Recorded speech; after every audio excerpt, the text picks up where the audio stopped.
বন্ধু গরু তো কিনে লাইছি কোরবানির লাই 2.5 লাখ টাকা ঠিক আছে না দেখতো তুই কিনছিস না গরু তো ঠিক আছে না এখনো কিনে নাই চিন্তা ভাবনা করতেছি নিয়ে নে আর সময় কদিন বেশি সময় নেই তো নিয়ে নে তো ঠিক আছে ভালো হয়েছে গরু না জন্য এমনি গরু কিনছিস না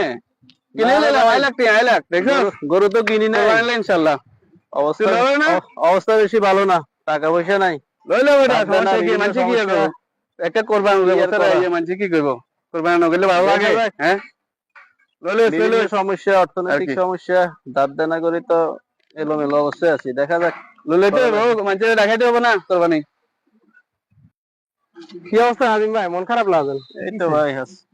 মাইশা 2.5 লাখ টাকা দিয়ে গরু কিনে আর আমরা কোরবান দেওয়ার সামর্থ্য নাই কে কিনছে চাই চলেন আচ্ছা ঠিক আছে কি ভাই কি অবস্থা আসসালামু আলাইকুম এই তো ভাই কি অবস্থা ভালো আছেন আছি আলহামদুলিল্লাহ 2.5 লাখ টাকা নিস ভালো হয়েছে গরু তো ভালো হয়েছে ঠিক আছে তবে যতটুকু শুনতেছি 2.5 লাখ নেক আর 3 লাখ নেক আর যাই নেক তাহলে কোরবানি তো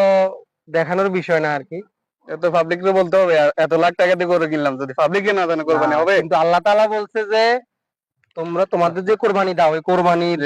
গোশত রক্ত হাড় বা কোনো কিছুই আল্লাহর কাছে যায় না শুধুমাত্র জানা ছিল না ভাই আসলে শুধুমাত্র তোমার ওই কোরবানি দেওয়ার উদ্দেশ্যে এবং কোরবানি দেওয়ার ক্ষেত্রে তোমার তাকওয়াটাই আল্লাহর কাছে গ্রহণ করে ও তো বাবা হয় নাই আসলে মনে করছি সবাই বললে এটাই কোরবানি না এজন্য আমাদেরকে এটা চিন্তা করতে হবে কোরবানি দেওয়ার আগে অবশ্যই যেন লোক দেখানো কোরবানি না হয় আমাদের